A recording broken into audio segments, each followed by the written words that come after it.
சொல்லிக்கிற மரபை பார்த்து மகிழ்கிறோம்.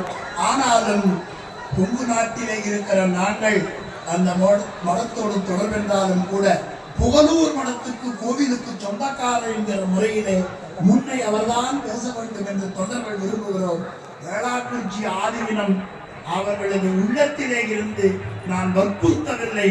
தமிழ் வழிபாட்டிற்கு ஆதீனம் முன்னிற்க வேண்டும், தொண்டர்களை உருவாக்க வேண்டும். இது எங்களுடைய விண்ணப்பம். அதை பிரகடனப்படுத்த வேண்டுமாய் வேண்டுகிறேன்.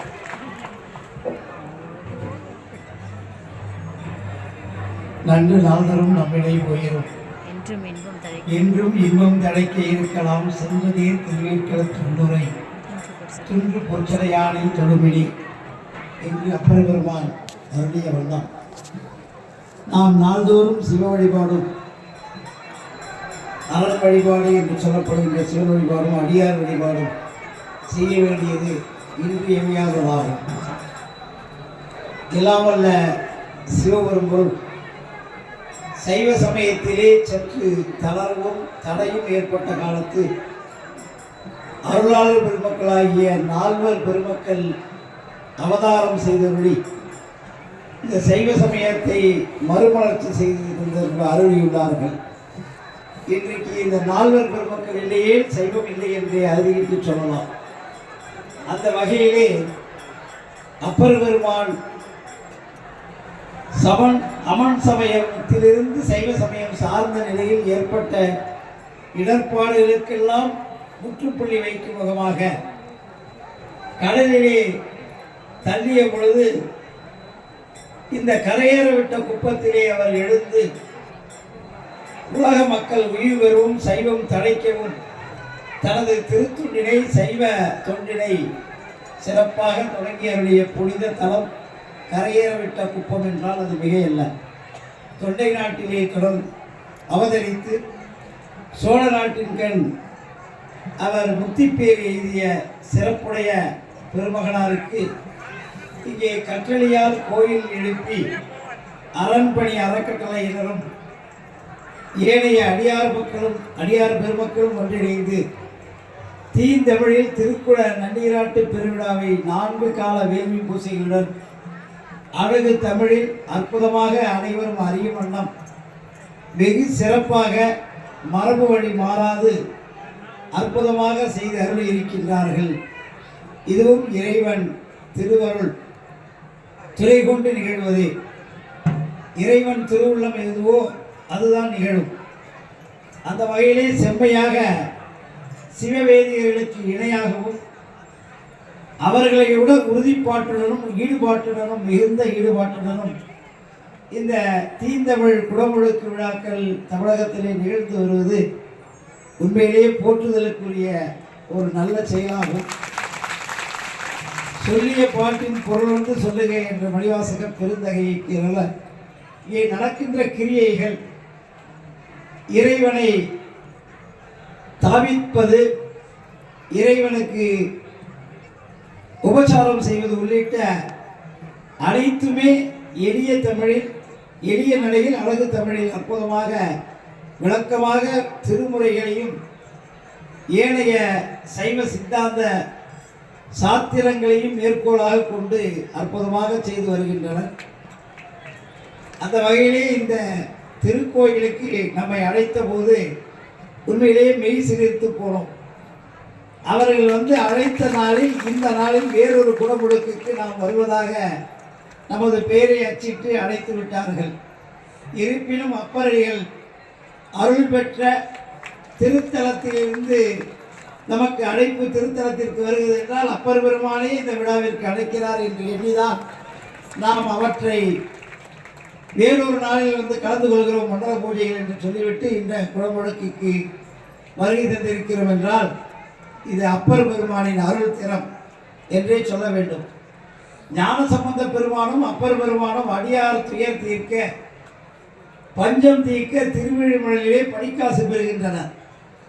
அவ்விதம் படிக்காசு பெறுகின்ற போது அப்பர் பெருமானுக்கு வாசி இல்லாத காசும் அவருக்கு வாசியோடு உள்ள காசும் கிடைக்கிறது. ஏனெனில் அவர் தேவாரம் மட்டும் பாடுகிறார். இவர் உழவாரமும் தேவாரமும் கைத்தொண்டு திருத்தொண்டு செய்த பெருமகனார் என்பதால் இவருடைய திருமணத்திலே திருவிழிமலையிலே அடியார்களுக்கு விரைவாக அமுதளிக்கப்படுகிறது. அப்பொழுது இறைவனிடம் வேண்டுகின்றார் ஞானசம்பந்த பெருமான், நான் என்னை குறை செய்தேன், வாசி தீரவே காசு நல்குவீர் என்று பதியம் பாடி எனக்கு வாசி இல்லாத காசு தர வேண்டும் என்று விண்ணப்பிக்கின்றார். அப்பொழுது இறைவன் அருளுகின்றார், அவர் திருத்தொண்டு செய்கின்றார். தேவாரம் மட்டுமல்ல, உடவாரம் இருவாரம் அவரிடம் இருக்கிறது. அதனால் அவருடைய அடியார்கள் அடுத்து தொண்டு செய்ய போக வேண்டும். அவர்கள் தொண்டு நிலைக்கு இடையூறு இல்லாமல் விரைவாக அவர்களுக்கு அமுது கிடைக்க வேண்டும் என்பதற்காகவே வாசி இல்லாத காசு நல்கினோம் என்று சொல்லி இவருக்கும் வாசி இல்லாத காசு நல்கிறார். அப்பொழுது அடியாரிலே மெய்த்தொண்டு புரிபவர்கள் மெய்யடியார்களுக்கு என்று இறைவனிடத்திலே ஒரு தனி இடம் இருக்கிறது. அந்த வகையிலே திருத்தொண்டால் சிறந்து எல்லா இன்ப துன்பங்களையும் சமமாக பாவித்து இந்த திரு ஐந்தெழுத்து ஒன்றே துணை என்று நிறுவிய பெருமகனார் அப்பர் பெருமகனார். அவர் அவதார தலத்தை விட அவர் முக்தி பெற்ற தலம் இன்றைக்கு சிறந்து விளங்குகிறது என்றால் திருப்பூலூர் அருள்மிகு அக்னீஸ்வர சுவாமி திருக்கோயிலில் அப்பர் பெருமான் ஐக்கியமான நிகழ்வு நிகழ்ந்த பிறகுதான் அந்த தலத்திற்கே ஒரு தனி சிறப்பு.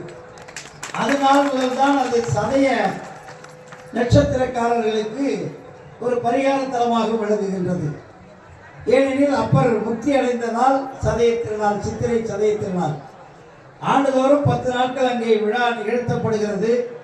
அங்கே சமய பயிற்சி வகுப்பு ஒரு வார காலம், அதிலும் குறிப்பாக தோத்திர சாத்திரங்களை விரிவாக எடுத்துரைக்கும் வகையில் பல்வேறு துறை தமிழ் அறிஞர்களை கொண்டு சிறப்பாக நடத்தப்படுகிறது. அந்த சதய திருநாள் பிரதான விழாவாக பொதுவாக திருக்கோயில்களிலே பாலஸ்தாபனம் என்று சொல்லப்படுகின்ற திருப்பணி தொடங்கிவிட்டால் பரிவார தெய்வங்களுக்கோ மூலாலயத்தில் இருக்கின்ற சிவபெருமானுக்கோ திருவிழாக்கள் கிடையாது.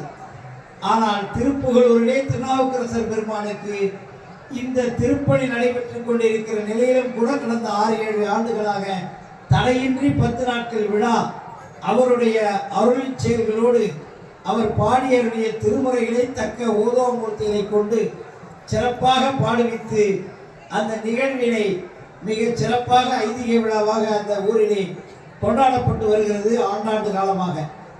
இதை எதற்காக சொல்லுகிறோம் என்றால், அங்கே அடியார் பெருமக்களுள் அதிலும் அருளாளர்களுள் அப்பருக்கு இறைவனே ஒரு தனி இடம் தந்து வாசி இல்லாத காசு தந்து அந்த அடியார்களுக்கு அமுதளிப்பதில் முக்கியத்துவமும் முதன்மையும் வழங்கிய பெருமகனாரே போற்றி திருநாவுக்கரசு எழுந்தது என்று அவருக்கு நாவுக்கரசர் என்று நாமம் சூட்டிய பெருமை, தீட்சா நாமம் வழங்கிய பெருமை வேறு எவருக்கும் கிடைத்தன.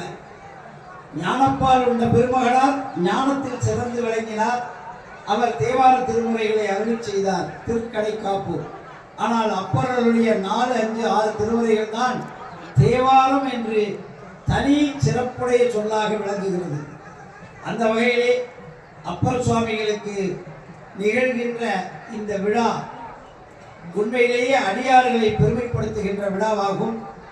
அடியார்கள் உளம் குளிர இங்கே சிறப்பாக கற்றளியாக இந்த திருக்கோயில் நிர்மாணிக்கப்பெற்று பவானி தியாகராஜன் அன்பிற்குரிய அடியார் பெருமக்கெல்லாம் இணைந்து வெகு சிறப்பாக ஒளியரசு ஐயா அவர்களின் வழிகாட்டுதலோடு நமது பேரன்பிற்குரிய தென்சேரி மலை ஆதீனம் அவர்கள் திருநாவுக்கரசர் திருமணத்திற்கு தலைவராக விளங்குபவர்கள். என்னே பொருத்தம், இங்கே அப்பர் சுவாமிகள் தொடர்புடையவர்களை அழைத்து பெருமைப்படுத்துகிறார். உங்களுக்கெல்லாம் அருளாசி நல்கும் முகமாக அவருடைய குருவர்களை எங்கள் வாயிலாக உங்களுக்கு வழங்குகிறார் என்று நாமும் திருநாவுக்கரசு திருமணத்து தென்சேரி சுவாமிகள் கலந்து கொண்டுள்ளதிலிருந்து அப்பர் பெருமானுடைய குருவர் உங்களுக்கெல்லாம் பரிபூர்ணமாக இங்கே கிடைத்திருக்கிறது என்று உணர்த்தப்பட்டுள்ளது என்று உணரலாம். அந்த வகையிலே அடுத்து சில மணி துறைகளில் இந்த திருக்குறள் நீராட்டு பெருஞ்சாந்து பெருவிழா நிகழ்கின்ற நிலையிலே நமது பேரன்பிற்குரிய தென்சேரி மலை ஆதீனம் அவர்களும் தவ திரு சுவாமிகள் ஆசியுரை நல்க இருக்கின்ற நிலையிலே நாம் குறிப்பாக ஒன்றை மட்டும் சொல்லுகின்றோம். எதெல்லாம் நடக்க வேண்டும் என்று இறைவன் விரும்புகின்றானோ அதனை யாருக்கும் இடையூறின்றி எல்லோரையும் பக்குவப்படுத்தி எல்லோரும் ஏற்கும் வண்ணம் விரைவில் செய்வார் என்பது நமது நம்பிக்கை. அந்த வகையிலே எல்லா நிகழ்வுகளும் சிறப்பாகவும் வெகு விமர்சையாகவும் தொடர்ந்து நிகழ நாம் இறைவன் திருவுருளை பிரார்த்தித்து அவரிடமே விண்ணப்பம் செய்வோம் என்று சொல்லி, மாதவர் மடங்களாதி நாதமாம் லிங்கமாதி நளின புஷ்கரணியாதி சேதமுற்றினில் முன்போல் செய்கின்றோர்க்கு ஒரு பலன்தான் தம்மில் 1000 புனிதம் ஓங்கும் என்று நமது திருக்கைலாய பரம்பரை வேளாக்குறிச்சி ஆதீன முனிபுங்கவர் மறைஞான தேசிகர் அருளிய சிவபுண்ணிய தெளிவில் வெகு சிறப்பாக இந்த பணிகளின் முக்கியத்துவத்தை வரையறுத்து சொல்லியிருக்கிறார்கள். மகான்கள், தவசிரேஷ்டர்கள், சிவஞானிகள் உரைகின்ற திருமணங்களாகட்டும், இறைவன் உரைகின்ற திருமூர்த்தங்களாகட்டும், திருக்கோயில்களாகட்டும், நளின புஷ்கரணி என்று சொல்லப்படுகின்ற நீர்நிலைகளாகட்டும், இவைகளெல்லாம் காலப்பழமையால் பழுதுமையானால் யார் ஒருவர் முன்பு போல் அதை பழுது பார்த்து சீரமைத்து புனரமைத்து மறுபு வழுவாமல் திருக்குட நன்னீராட்டு பெருஞ்சாந்தி பெருவிழா செய்கின்றார்களோ அவர்களுக்கு 1000 மடங்கு புண்ணிய பயன் எய்துவர் என்பதுதான் இந்த பாடலின் உள்கருத்தாகும். அந்த வகையிலே மிக அற்புதமாக இங்கே திருக்குளத்தை நிர்மாணித்து சீரமைத்து புதுப்பித்து அங்கே அப்பர் பெருமான் எழுந்தருளிய அருள் காட்சியையும் நம் கண்முன்னே கொண்டு வந்திருக்கிறார்கள். அழகானது ஒரு சிறிய கோயிலாக இருந்தாலும் இறைவன் உரைகின்ற அந்த திருக்கோயில் காலத்தை விஞ்சி நிற்க வேண்டும் என்ற நிலையில் கற்றளியாக இங்கே நிர்மாணிக்கப்பட்டிருப்பதும், இதற்கு நிதியுதவி செய்தவர்கள், மனதால் எண்ணியவர்கள், வாக்கால் துணை புரிந்தவர்கள், நல்வார்த்தைகள் சொல்லியவர்கள், காயத்தால் உடம்பால் உழைத்தவர்கள், உறுதுணை புரிந்தவர்கள் உள்ளிட்ட அனைத்து அடியார் பெருமக்களும், அனைத்து நல்லுள்ளங்களும், அனைத்து இதில் பணியில் ஈடுபட்ட திருப்பணியில் ஈடுபட்ட பெருமக்களும் இந்த கும்பாபிஷேகத்தை முன்னின்று சிறப்பாக செய்கின்ற அடியார் பெருமக்களும் இன்னும் இங்கே வருகை தந்து தரிசித்து குருவர்களை பெற காத்து கொண்டிருக்கின்ற அத்துணை அன்பர்களும் எல்லா நலன்களும் பெற்று நீடினிது வாழ நமது வழிபடு கடவுளாகிய அஜபா நடன தியாகேச பெருமான் திருவடிமலர்களை சிந்தித்து ஆசீர்வதிக்கின்றோம். திருச்சிற்றம்பலம்.